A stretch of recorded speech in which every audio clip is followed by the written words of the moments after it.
الناس بشيرا ونذيرا وداعيا إلى الله بإذنه وسراجا منيرا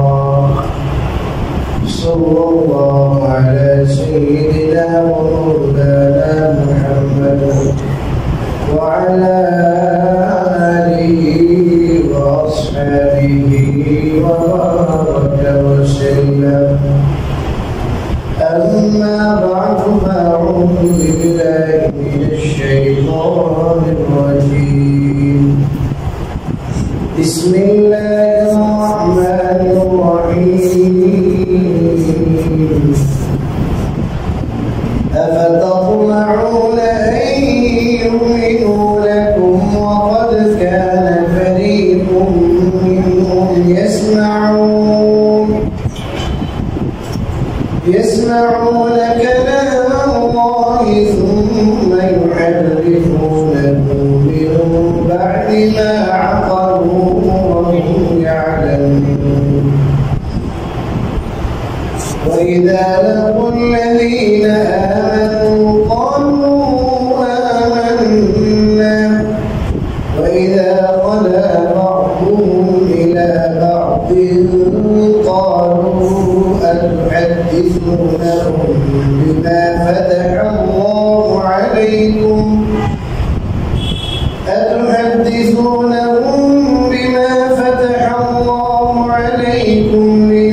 ليحاجوكم به عند ربكم أفلا تعقلون. أولا يعلمون أن الله يعلم ما يسرون وما يعلنون ومنهم أميون لا يعلمون الكتاب إلا أماني وإن هم إلا يظنون.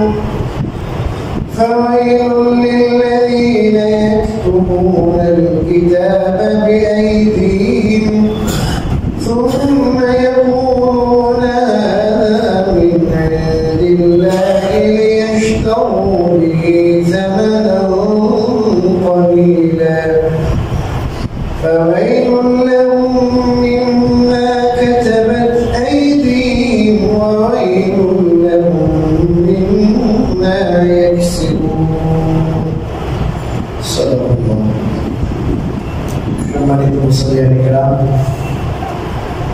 মহান আল্লাহর দরবারে শুকরিয়া আদায় করি যিনি আজকে আমাদেরকে এশার সালাত আদায় করার পর কিছুক্ষণ কোরআন কারীমের তাফসীর করা এবং শোনার জন্য তৌফিক দান করেছেন।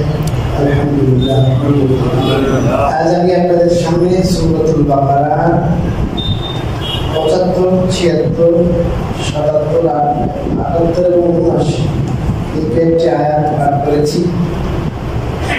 আল্লাহ রাব্বুল আলামিন এই আয়াতগুলোতে ইহুদিদের কথা আলোচনা করেছেন। আল্লাহ তাআলা এর আগে বলেছিলেন যে তোমাদের অন্তর পাথরের মতো অথবা পাথরের থেকেও শক্ত হয়ে গিয়েছিল। আল্লাহ তাআলা নিদর্শন দেখার পর আল্লাহ তাআলা এত বড় নিদর্শন দেখালেন, মৃতকে জীবিত করে দিলেন। এছাড়াও অনেক আয়াত, অনেক নিদর্শন তাদেরকে আল্লাহ তাআলা দেখিয়েছিলেন, তথাপি তারা আল্লাহর সামনে মাথা নত করেনি। আল্লাহ রাব্বুল আলামিনের বিধান তারা মানেনি। এখানে আল্লাহ রাব্বুল আলামিন ওই আগের সাথে সংশ্লিষ্ট আরেকটা কথা বলছেন আমাদেরকে লক্ষ্য করে, মুসলমানদেরকে লক্ষ্য করে। আল্লাহ বলেন আফাতাতমাউনা আইয়ুমিনু লাকুম।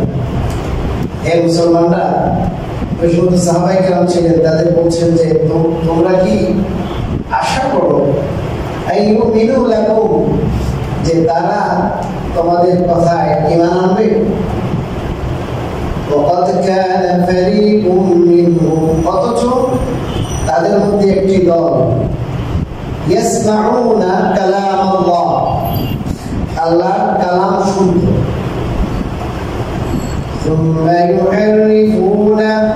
অতঃপর তাদের পরিবর্তন করত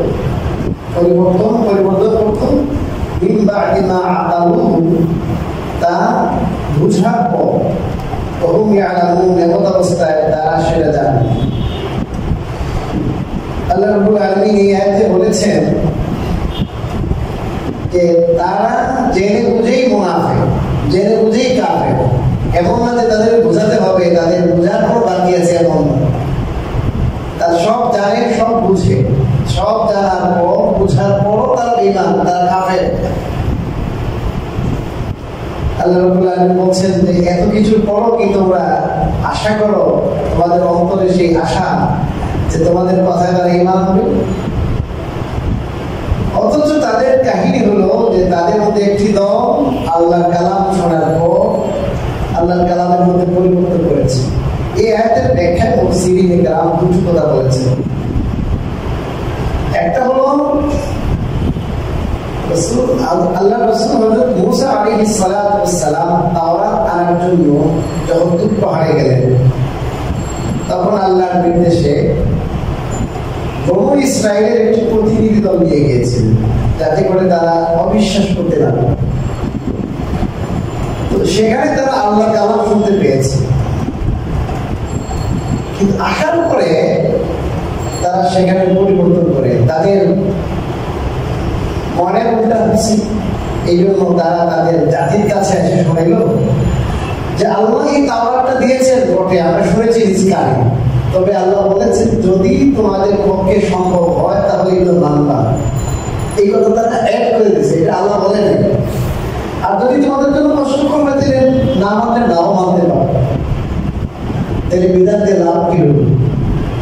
এটা কোনো কার্যকর কোনো দুনিয়াতে উপরে আছে, নিয়ম আছে, এটা একটা বিধান করলেন, আইন করে দিলেন, সবাই আইন মানলে মানতে পারেন, আর না মানলে নাও মানতে পারেন। এটা কোনো কথা বলল, এটা ফাঁক রেখে দিয়েছে। এইটা আল্লাহ বলে নাই। এই জন্য আল্লাহ বলেছেন ইসমাউনা কালামুল্লাহ, আল্লাহর কালাম শুনে সুম্মা ইউহারিফুনাহু, তারপরে আল্লাহর কালামের মধ্যে তারা পরিবর্তন করেছে।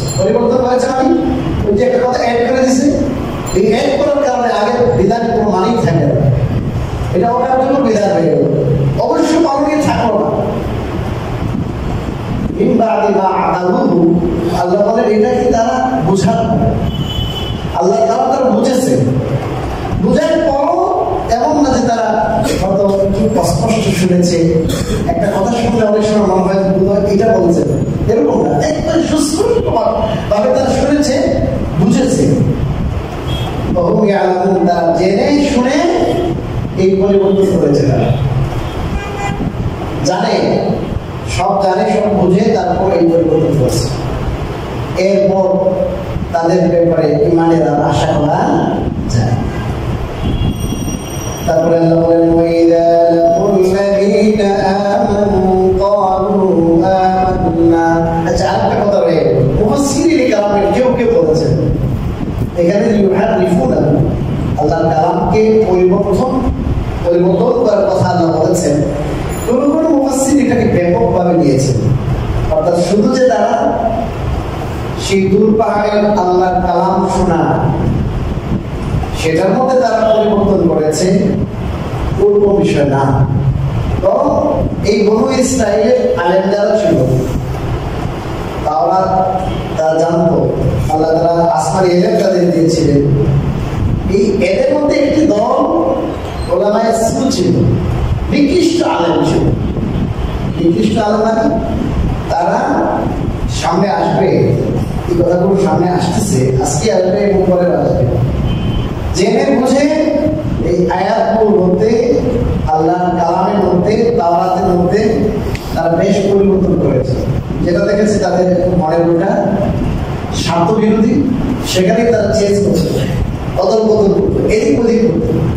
এই যে আল্লাহর কালামে যে তাদের হাত দেয়া, কোনটা বিটাই দিছে, কোনটা অ্যাড করে দিছে, কোনটা চেঞ্জ করে দিছে, আল্লাহ রাব্বুল আলামিন এখানে তাদের সেই অসৎ কর্মকাণ্ডের কথা বলেছেন। শুধু যে ওই তুর পাহাড়ে যা শুনেছিল সেখানে তারা আল্লাহ রাব্বুল আলামিনের পক্ষ থেকে একটা কথা তারা অ্যাড করছে, যেটা আল্লাহ বলে নাই। শুধু এটা না, যে কোনো পরিবর্তন যেটা তারা আল্লাহর কালামে নিয়ে এসেছিল, ওই সমস্ত পরিবর্তন উদ্দেশ্য অনেক মুফাসসিরিন এটা বলছে। তারপরে আল্লাহ বলেন وَإِذَا لَقُوا الَّذِينَ آمَنُوا قَالُوا آمَنَّا, আর যখন তারা ইমানদারদের সাথে সাক্ষাৎ করে قَالُوا آمَنَّا, তখন তারা বলে আমরা ঈমান এনেছি। وَإِذَا خَلَا بَعْضُهُمْ إِلَىٰ بَعْضٍ, আর যখন তাদের একে অপরের সাথে নিবৃত্তে মিলিত হয়, তখন তারা বলে তোমরা কি তাদেরকে বলে দাও বিমা ফাতাহাল্লাহু আলাইকুম, এমন সব বিষয় যা আল্লাহ তোমাদের সামনে প্রকাশ করেছেন, লিহাজুকুম বিহি ইনদা রাব্বিকুম, যাতে করে তারা তোমাদের প্রতিপালকের কাছে তা দ্বারা অভিযোগ দায়ের করতে পারে। আফালা তাকিলুন, তোমরা কি বুঝো না? এই আয়াতের তাফসীরে মুফাসসিরিন কেরাম বলেছেন, এই সমস্ত ইহুদিদের মধ্যে কিছু মুনাফিক ছিল। এই মুনাফিকদের কাছে ছিল যখন খালেস ইমানদার এদের সাথে তারা মিলিত হতো, তখন তারা বলতো যে ভাই আমাদের ইমান আছে। কি আছে? ইমান আছে। আদতে তারা ইমান আনে নাই, এবং এই ইমান আনছি বলার পরে তারা তাদের কিতাবে তাওরাতে মহানবী বিশ্বনবী মুহাম্মদ আরবি সাল্লাল্লাহু আলাইহি ওয়াসাল্লামের ব্যাপারে যে সমস্ত ভবিষ্যৎবাণী আছে এবং তার যে সমস্ত গুণগান আছে, তাকে চেনার জন্য তার যে অবয়বের বর্ণনা আছে, এগুলো কিছু বর্ণনা করতো মুসলমানদের সামনে যে ভাই আমাদের তাওরাতে তো মুহাম্মদ সাল্লাল্লাহু আলাইহি ওয়াসাল্লাম কথা আছে, তার চুল এরকম হবে, এটা এরকম হবে, ওটা এরকম হবে, তার নাম এরকম হবে, এই ডিটেলসগুলো তাওরাতে আছে। এগুলো বলার উদ্দেশ্য কি ছিল জানেন? এগুলো বলার উদ্দেশ্য ছিল যাতে করে মুসলমানরা অন্তর থেকে এই কথা মেনে নেয় যে এই ভাই তো ঠিকই মুসলমান, খাঁটি মুসলমান না হলে তো এগুলো কি করতো না, বলতো না। আসলে কিন্তু তারা প্রকৃত অর্থে দিল থেকে তারা কি ছিল না, মুসলমান ছিল না, তারা মুনাফিক ছিল। এগুলো আল্লাহ বলেন ওয়াইদা খালা বা'দুহুম ইলা বা'দ, কিন্তু পরবর্তীতে যখন তারা একে অপরের সাথে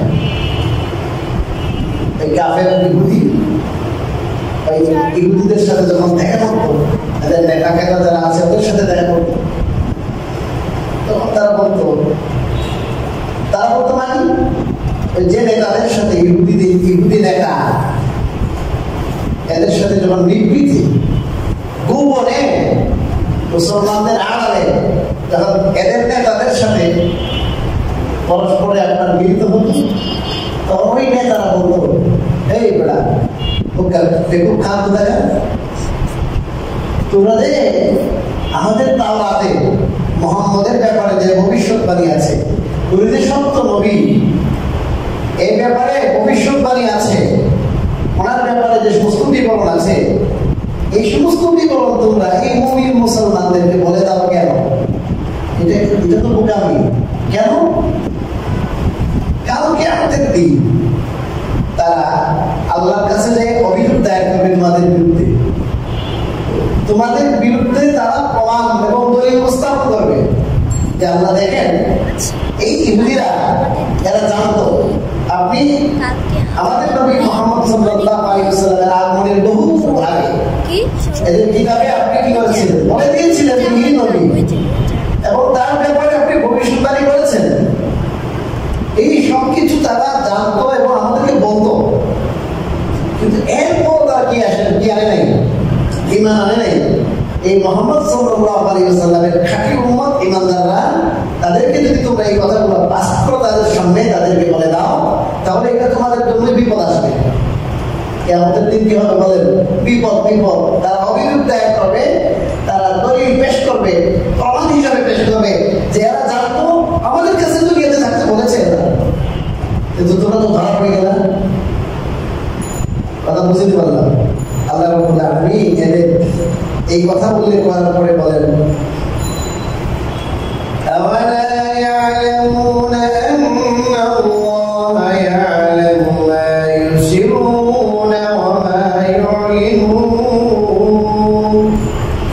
এই নেতা এরপরে আখেরাতে তোমাদের বিরুদ্ধে তারা দলিল প্রমাণ পেশ করবে। এই যে আপনার এদের মনের মধ্যে কি আছে না আছে, এই মুনাফিক যারা এদের মনের মধ্যে কি আছে না আছে জানে না এটা কি আল্লাহ জানে না? জানে। আল্লাহ বলেন আল্লাহ ইয়ালামু, তারা কি জানে না? আল্লাহ, যে নিশ্চয় আল্লাহ ইয়ালামু, জানেন, মা ইউসিরুন, তারা যা গোপন করে, ও মা ইউলিনুন, এবং যা তারা প্রকাশ করে। যা গোপন করে আর যা কি করে প্রকাশ করে, সবাই তো আল্লাহ কি করে জানেন। এখন তোমরা যদি প্রকাশ নাও করো, কিন্তু তোমরা তো জানো, তোমাদের ইলম আছে, তোমরা দাওয়াত করেছো, তোমরা মুহাম্মদ সাল্লাল্লাহু আলাইহি ওয়াসাল্লামকে সত্য নবী বলে ডাকি, আর বললেই বাকি আল্লাহ তো সবাই জানেন যে তোমরা মুনাফিক, তোমরা জানিও মুনাফিক তোমরা। وَمِنْهُمْ لَا يَعْلَمُونَ الْكِتَابَ إِلَّا أَمَانِيَّ وَإِنْ هُمْ إِلَّا يَظُنُّونَ। এখানে আল্লাহ রাব্বুল আলামিন ইহুদিদের আরেক শ্রেণীর কথা বলেছেন। এতক্ষণ বললেন যারা জানতো তাদের কথা। এখান থেকে আমাদের শিক্ষণীয় বিষয় কি? এখান থেকে শিক্ষণীয় বিষয় হলো যে শুধু জানলে হবে না, মানতে হবে। কি করতে হবে? মানতে হবে। জানলে হবে না। আল্লাহর বিধান, আল্লাহর হুকুম আমরা যতটা জানবো, যেটুকু জানবো ততটুকু কি করতে হবে? মানতে হবে। সেটা আমার মনের মাফিক হোক, মনের উল্টা হোক, সমাজের পক্ষে হোক, সমাজের বিপক্ষে হোক, আমাদের কি করতে হবে? এখন আল্লাহ রাব্বুল আলামিন বলেন এদের মধ্যে কিছু আছে নিরক্ষর, লেখাপড়া জানে না। মানে কি? নিরক্ষর। লা ইয়ালামুনাল কিতাব, এরা কিতাব জানে না, কিতাব সম্পর্কে কোনো জ্ঞান নেই। আছে কি? ইল্লা আমানিয়া, তবে কিছু আছে আশা আকাঙ্ক্ষা। কিছু কি আছে? আশা আকাঙ্ক্ষা ছাড়া এরা আর কিছুই, কিতাবের কিছু তারা কি না জানে না।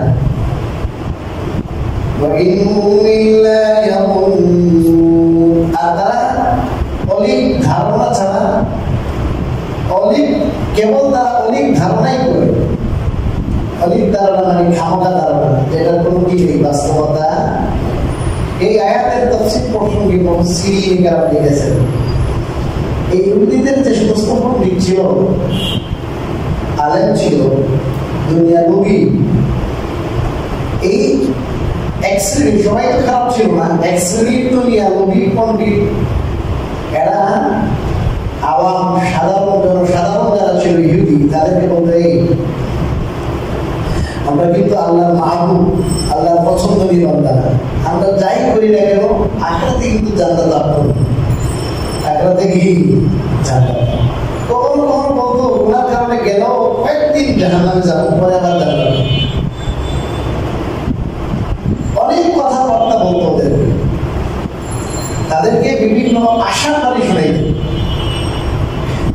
এই যে তাদেরকে যে আশার বাণী শোনাইতো, এগুলোর কোনো বাস্তবতা নাই, এগুলো সব অনেক ধারণা। আর এদের যেহেতু কিতাবের জ্ঞান নেই, আম মানুষ, সাধারণ মানুষ, এই পণ্ডিতরা যাই বলতো সেটাই মানত, তারা বিশ্বাস করত। আল্লাহ রাব্বুল আলামিন বললেন এদের অনেক ধারণা পোষণ করা ছাড়া এদের কোনো জ্ঞান নেই। এখান থেকে আমাদের বোঝার বিষয় হলো শুধু কি করলে হবে না, শুধু শুনলে হবে না। একজনে বলছে আর বললাম আমি এই কথা মেয়ের বসে থাকার, এমন না, আমাকে কিতাবের জ্ঞান লাগবে, এবং এই জ্ঞানটা হতে হবে সহিহ উৎস থেকে, হাক্কানি উলামা ইকরামের থেকে জ্ঞান, সেটা লাগবে। কিতাবের জ্ঞান নাই, আল্লাহর ঐশীবাণীর জ্ঞান নেই, আর শুধু অনেক ধারণা, এটা ওইটা অনেক কিছু ধারণা করলাম, এটা কাজ হবে। তারপরে আল্লাহ বলেন ফাওয়াইলুল লিল্লাযীনা ইয়াকতুবুনাল কিতাবা বিআইদিহিম, অতএব ধ্বংস সেসব লোকদের জন্য যারা তাদের হাতে কিতাব রচনা করেছে। ثم يقولون هذا من عند ইন্দিল্লাহ। তো ধ্বংস কাদের জন্য? যারা নিজ হাতে কিতাব রচনা করে তারপরে বলে হাদা মিন ইন্দিল্লাহ, নিজের হাতে লেগে বলে এটা আল্লাহর পক্ষ থেকে। কার পক্ষ থেকে? আল্লাহ। লিয়াশতারু বিহি যামানান ক্বালিলা, এই কাজ কেন করে? যাতে করে এর দ্বারা তারা সামান্য কিছু মূল্য গ্রহণ করতে পারে, কিছু আয় রোজগার করতে পারে, অর্থ পরিবর্তন করতে। فَوَيْلٌ لَّهُم مِّمَّا كَتَبَتْ أَيْدِيهِمْ وَوَيْلٌ لَّهُم مِّمَّا يَكْسِبُونَ। অতএব ধ্বংস তাদের জন্য, তাদের হাত যা কিছু রচনা করেছে সেজন্য, এবং ধ্বংস তাদের জন্য তারা যা কিছু উপার্জন করেছে সেজন্য। এখানে আল্লাহ রাব্বুল আলামিন তাদের যে পণ্ডিতরা ছিল তাদের ব্যাপারে আল্লাহ বলেছেন যে তাদের জন্য ধ্বংস হোক, যে তারা নিজ হাতে রচনা করে তারপরে বলে দিত এটা আল্লাহর কিতাব। অর্থাৎ তাওরাতের মাঝে তারা যে পরিবর্তন করত এটা বুঝতে দিত না। তাওরাতের মাঝে তারা নতুন নতুন বিধান অ্যাড করত, পরিমার্জন করত। তাওরাত আপনার বিভিন্নভাবে তারা কাটছাট করে মানুষের সামনে পেশ করত আর বলতো এটা আল্লাহ এমনই দিচ্ছে। কারণ যাদেরকে বলছে ওরা তো বোঝার ক্ষমতা নাই। এই তাওরাতের মধ্যে এই পরিবর্তন, এই যে কাটাছাড়া করা, এই কাজটা তারা করতো কেন? এই কাজটা আল্লাহ বলেছেন করতো এই জন্য যে এর মাধ্যমে তারা কিছু টাকা পয়সা উপার্জন করতে পারবে, এর উদ্দেশ্য। অর্থাৎ এই বনু ইসরায়েলের মাঝে একটা জিনিস খুব বেশি ছিল, সেটা হলো এদের মনোভূত হইলে মানবে, মনোভূত না হলে মানবে না। যেমন তাওরাতের মধ্যে কেউ যদি ব্যভিচার করে আর সে যদি বিবাহিত হয় তো তাকে পাথর দ্বারা আঘাত করে মারার নির্দেশ আছে। এখন যদি এটা ইহুদিরা বলে সবাই মেনে নিতে পারবে না, আলেমরা বলে, এই জন্য তারা ওটাকে বাদ দিয়ে দিচ্ছে। কি করছে বলেন? বাদ দিয়ে দিচ্ছে। অর্থাৎ এই বিধানও লাগবে না। এদের তারা দেখেছে যে মানুষ কি চায়, মানুষ যেটা খাবে, মানুষ যেটা পছন্দ করবে ওটা তারা বলবে, এবং যেটা এদের কি হবে পক্ষে আসবে। কিন্তু দেখুন আমাদের মোল্লারা তো ভালোই দেখে, আমাদের পক্ষে আমাদের হুজুরা তো ভালো। এখন তারা হুজুরদের ডিমান্ড বেশি, হুজুরা শুধু সুবিধা করে দেয়। এর মাধ্যমে তারা তাদের এতদিন পর্যন্ত যেভাবে তারা চলে আসছে ওটার মধ্যে আর চেঞ্জ করতে হয় না। এখন তো আমাদের হুজুর খুবই ভালো, আমাদের সমাজের বিরুদ্ধে কথা বলে না, পরিবারের বিরুদ্ধে কথা বলে না, মনের বিরুদ্ধে কথা বলে না, হুজুর খুব ভালো। এগুলো এদের দাওয়াত দিয়ে এখন সব ঠিক আছে। আর যখনই হুজুরে কি বলবে পরিবারের বিরুদ্ধে, সমাজের বিরুদ্ধে, দেশের বিভিন্ন আইনের বিরুদ্ধে কথা বলবেন, মানুষের পরে উল্টা কথা বলবেন, তখন তো আর বাদ নাই, বুঝলেন না? এই বর্তমান সমাজের কিছু মানুষের মানে আছে না নাই, হালকা রুটি চা অগেট গরম হয় এখানে, এটা চা মানুষের যেটা খাবে, মানুষের যেটা গ্রহণ করবে সহজে এটা বলবে, আর মানুষের যেটা হজম হয় না এটা কি করবে না, বলবে। এইটা হলো ইহুদিদের কাজ। ইহুদিদের কাজ। আলহামদুলিল্লাহ ওলামায়ে দেওবন্দের খুসুসিয়াত বৈশিষ্ট্য, ওরা সবসময় কিতাব সুন্নাহ এটার মধ্যে যা আছে পুঙ্খানুপুঙ্খভাবে কোনো ধরনের কাটচাট করা ছাড়া ওটা বেশ করবে। এটা মানুষের খাক আর না খাক, আপনার হজম হোক না হোক এটা বলবে, হক কথা বলতে হবে, চোখে আঙুল দিয়ে দেখাই দিবে এটা হক। এই জন্য জেল জুলুম হয়, অনেক কিছু হয়। হক সবসময় হক থাকে, বাতিল সবসময় বাতিল থাকে। সমাজে কি চায়, আমার দেশে কি চায়, জনগণে কি চায়, আমার মানুষে কি চায়, যেটা করলে আমার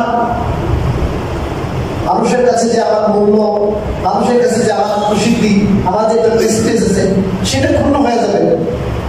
এই সমস্ত ধারণা, এই সমস্ত চিন্তা ইহুদি পণ্ডিতদের ছিল। আজও আমাদের মাঝে বহু বাতিল আছে, বহু দল আছে। এরা জানে কিছু কিছু বাতিল আছে, কিছু কিছু ভিন্ন মতাবলম্বী আছে, এদের জ্ঞানের অভাবের কারণে।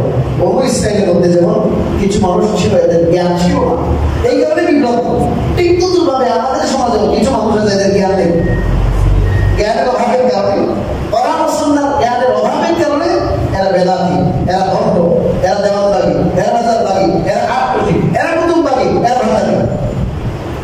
কিছু মানুষ আছে এরা জানে আমার যে পথ আমার যে মত সেটা কি নয়, কোরআন সুন্নাহ সমর্থিত নয়, এরপর বলে কেন?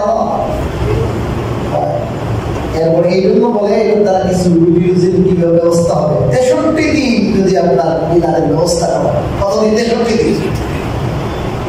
আমি চট্টগ্রাম ছিলাম তো দীর্ঘদিন। আমাদের উস্তাদ আল্লামা মাহমুদুর রহমতুল্লাহ বলতেন এই বেদাতিরা এই যে আপনার দিনগুলো ফলাইছে এমন ভাবে ফলাইছে যে এই দিনে যে এদের রোজগার হবে ওই আরেকদিন পর্যন্ত এদের জন্য যথেষ্ট হয়ে যাবে। এরপরে আরেকটা ফলাইছে ওই দিনে যা কিছু ইনকাম হবে এটা তারা আর 2 মাস চলবে। এইভাবে সারা বছরে কিন্তু এই দিনগুলো তারা এভাবে দায়িত্ব করেছে। এদের পেট পূজারি, এরা পেট পূজারি, পেট এদিন করবে লেভেল দিয়া অলিয়া কুতুব ফাদাও এদের লেভেল দিয়া রাসূলুল্লাহ সাল্লাল্লাহু আলাইহি ওয়াসাল্লাম মুহাম্মাদের লেভেল দিয়া এরা পেট পূজা করতেছে, পেটের ধান্দা করতেছে। আদৌ এদের অন্তরে রাসূলের মহব্বত, আদৌ এদের অন্তরে অলিয়ার মহব্বত নাই। অলিয়ার মহব্বত থাকলে, রাসূলুল্লাহ সাল্লাল্লাহু আলাইহি ওয়াসাল্লামের মহব্বত থাকলে এদের এখানে গান কেন, বাজনা কেন, ব্যাপক দেখি কেন, এদের এখানে অনুষ্ঠান কেন, এদের এখানে বেদাত কেন?